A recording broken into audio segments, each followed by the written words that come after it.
going to show a few ways to use the foam roller today, and let's first talk about foam rollers. This is my favorite.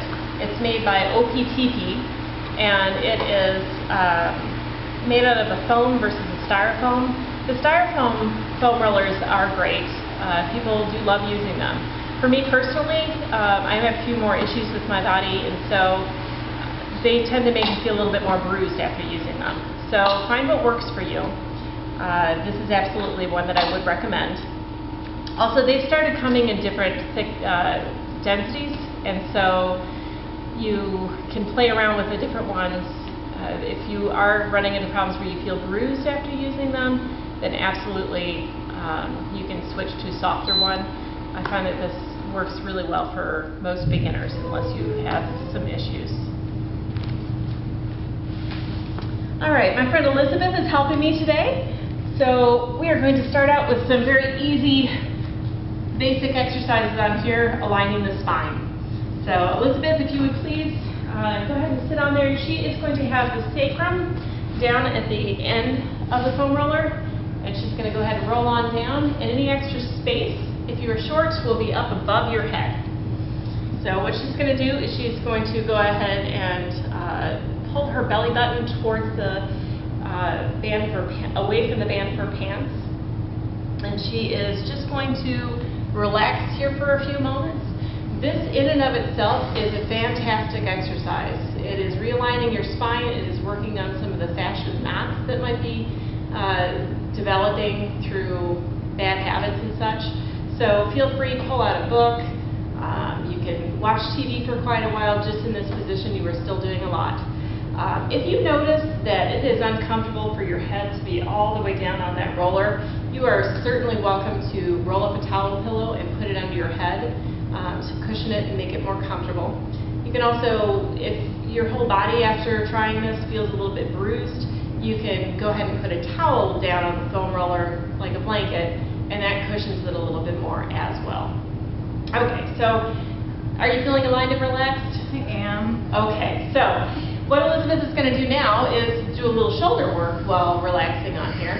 And so what she's going to do is she's first going to take her arms up overhead, and she's going to kind of go towards the floor with that thumb, and then she is going to scoop around, and then she's going to go ahead and just do a few more rotations of this.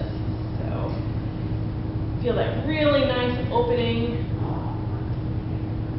She's going to remember to keep pulling that belly button away from the band of her pants. And she's going to go ahead and feel heavy in through the broad strap area. All right, so now that she's got that all worked out, she's going to reverse movement. So she's going to have her palms up and scoop along the floor, and then she's going to bring her arms up overhead, and then she's going to aim towards that floor with her pinky. Get a few more of those knots in through there.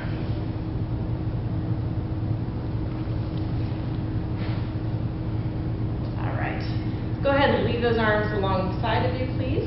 And using your abdominal muscles, you're going to go ahead and lift one knee at a time up to tabletop.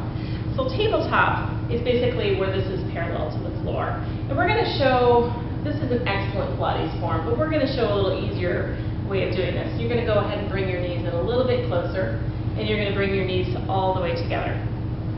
So one at a time, she is going to maintain this angle right in through here, and she is going to dip those toes towards the floor. And this, and then she's going to bring it back. And let's go ahead and do the other side. Now Elizabeth's feeling good. She is going all the way to the floor. Can you please show that if you do this wrong, what happens to your belly? Like if this is too tough, this is going to pop up. So show just doing a smaller motion, please, and then bringing it back up. This is where most people want to start, and make sure that that body is still attached and heavy on the foam roller before you do that big motion all the way down to the floor. So now let's go ahead and bring those knees back up to tabletop. So let's make this parallel to the floor, and we're going to do 2 feet at the same time.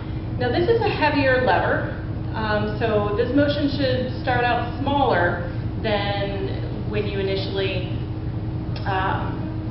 or what you will work up to. So both legs at the same time. And then as you get stronger, can you go ahead and show a large motion to the ground? I don't know, can I?